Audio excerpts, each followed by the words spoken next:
जय हिंद दोस्तों, आप सभी को एम लक्ष्मीकांत में आप सभी को स्वागत है।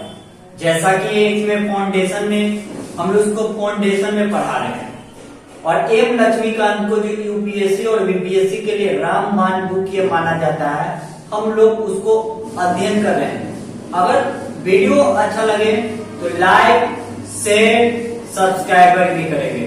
तो आज हम लोग नागरिकता चैप्टर पढ़ेंगे, यानी नागरिकता भाग 2। कितना है? भाग नंबर 2। यानी भाग आपके पास में कितना है? भाग 2 है। यानी भाग पहला खत्म कर चुके भारत राज्यों का सब, आज भाग 2 स्टार्ट किए हैं। यानी नागरिकता के संबंध में 5 से हटकर 11 तक हमें पढ़ना है। यानी नागरिकता के चैप्टर कहां से पढ़ना है?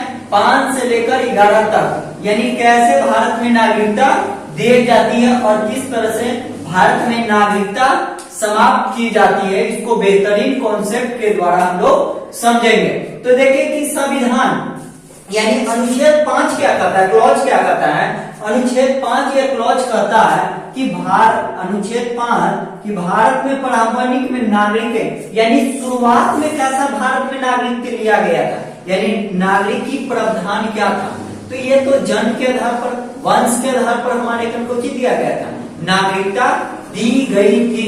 देखिए कि कैसे अनुच्छेद 5 क्या बोलता है कि भारत राज्य में जन्मा, यानी भारत के राज्य में जन्मा और माता पिता में कोई भी एक निवासी भारत का नागरिक होगा तो भारत की नागरिकता कहलाएगी। यह आर्टिकल 5 1947 में हमारे 15 अगस्त 1947 को आजाद हुई थी। तो उस समय की शर्त यह था कि भारत में कोई भी माता या पिता होगा, उसके आधार पर भारत की नागरिकता मानी जाएगी। ये आर्टिकल 5 में कही गई है। यानी आर्टिकल 5 ये क्या आ गया है कि भारत के क्षेत्र में यानी जन्मा, यानी कोई जन्मा व्यक्ति उसको क्या होगा? माता या पिता, यानी माता शर्त क्या बताए, यानी माता और पिता भारत के निवासी होगा तो ये क्या हो जाएगा? भारत की नागरिक माना जाएगा। क्या मेरी बात को समझ पा रहे हैं? यानी 15 अगस्त 1947 में जब माता और पिता होगा तो इसके आधार पर कुछ होगा, नागरिकता दी जाएगी। अनुच्छेद 6 देखेंगे कि भारत में मान के उस समय में क्या होगा? नागरिक का अधिकार होगा। तो उस कंडीशन में क्या होगा कि मान के आजाद हो गया 15 अगस्त 1947 को हमारा कुछ हो गया, देश आजाद हुए और उसमें भी अविभाजन से 3 महीना पहले, यानी 1947 से पहले 3 महीना पहले अगर कोई भी भारत के निवासी होगा वो भी क्या होगा? भारत की नागरिक माना जाएगा। समझ पाए? यानी भारत 1947 के 3 महीना पहले वो मूल निवासी में होगा तो वो क्या होगा? भारत की नागरिक माने जाएगी। तो देखिए भारत शासन अधिनियम से क्या लिया है?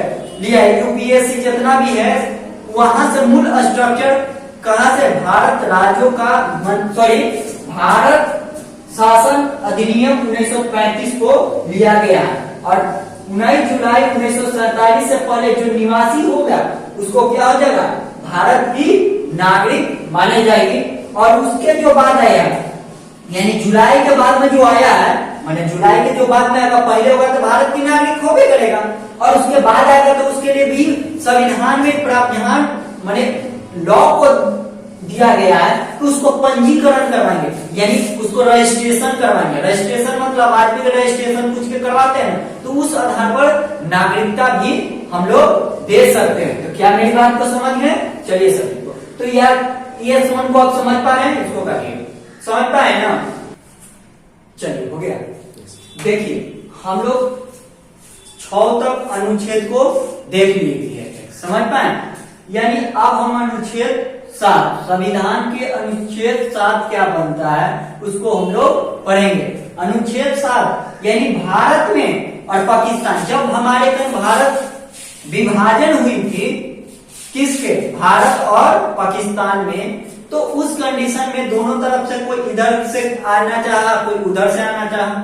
माने हो सका कि भारत में परिस्थिति क्या बना कि भारत वाले लोग कहाँ चल गए, पाकिस्तान में, और पाकिस्तान वाला को क्या गया, भारत में। लेकिन अब कहाँ जाना चाहते हैं, भारत में, क्योंकि भारत में फिर आना चाहते हैं, तो उनको लिए भी नागरिकता की प्रावधान हमारे संविधान निर्माता ने ये आर्टिकल 7 में दी गई थी। जैसे कि 7 क्या बताता है कि अनुच्छेद भारत यानी पाकिस्तान यानी प्रजन का मतलब आदान प्रदान और राज्य क्षेत्र में के जो इस समय में पीओके होगा यानी एक की नागरिकता हमारे को देने की बात था, और उसके 9 जुलाई 1948 से पहले मैंने जो पहले भाग मतलब हो गया उसके कंडीशन में परिमेट हम जारी करेंगे, उसको भी नागरिकता हम क्या करेंगे 3 महीना के लिए 4 महीना के लिए कुछ प्रावधान की गई थी, समझ पाए। तो नागरिकता अनुच्छेद 7 क्या बोलता है, क्या मेरी बात को समझ गए। तो अनुच्छेद 7 ये कहता है कि भारत से उधर के आया यानी दोनों आपस में पैरेलल हो गया, कोई भारत से चल गया कहां पर है, पाकिस्तान में, और पाकिस्तान में उसको अच्छा नहीं लगा, मन नहीं लगा, तो फिर भारत में आके उसको रजिस्ट्रेशन करवाना पड़ेगा, तब भी भारत की नागरिक माना जाएगा। आर्टिकल 8 क्या बोलता है, यह बहुत इंपॉर्टेंट है। 8 क्या अनुच्छेद है, बहुत ही इंपॉर्टेंट चीज है।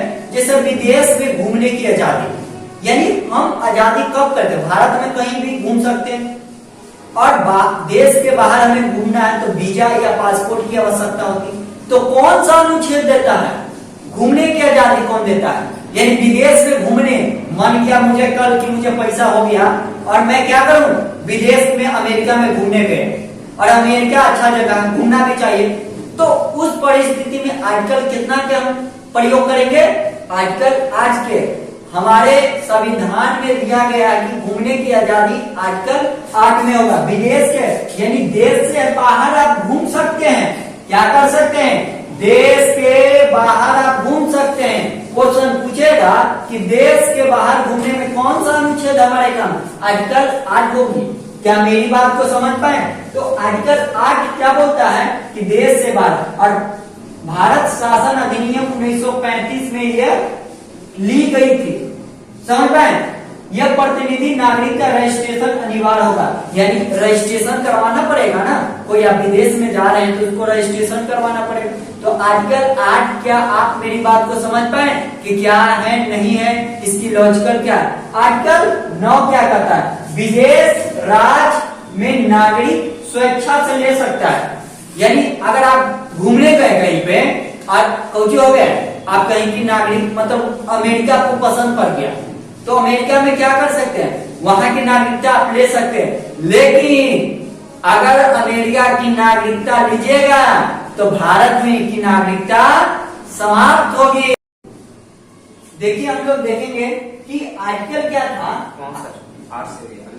अनुच्छेद 8 से था, यानी भारत में तो घूमने की आजादी है, भारत से बाहर यानी विदेश के हम दौरा कर सकते हैं, मन किया तो हम कुछ कर सकते हैं, हम अमेरिका जा सकते हैं, ब्रिटेन जा सकते हैं, कुछ भी कर सकते हैं। ये आर्टिकल 8 में प्रावधान की गई है कि आप कहीं भी घूमने की आजादी है, लेकिन अनुच्छेद विदेश राज्य में बस जाने चाहिए, यानी आपको मन लगा कि विदेश आज दौरा किए और अमेरिका में, क्योंकि ज्यादा भारत के कहां पर बस नहीं हुए, अमेरिका में जाके बस गए तो वहां स्वेच्छा से अपने को कर सकता है, नागरिकता ले सकता है।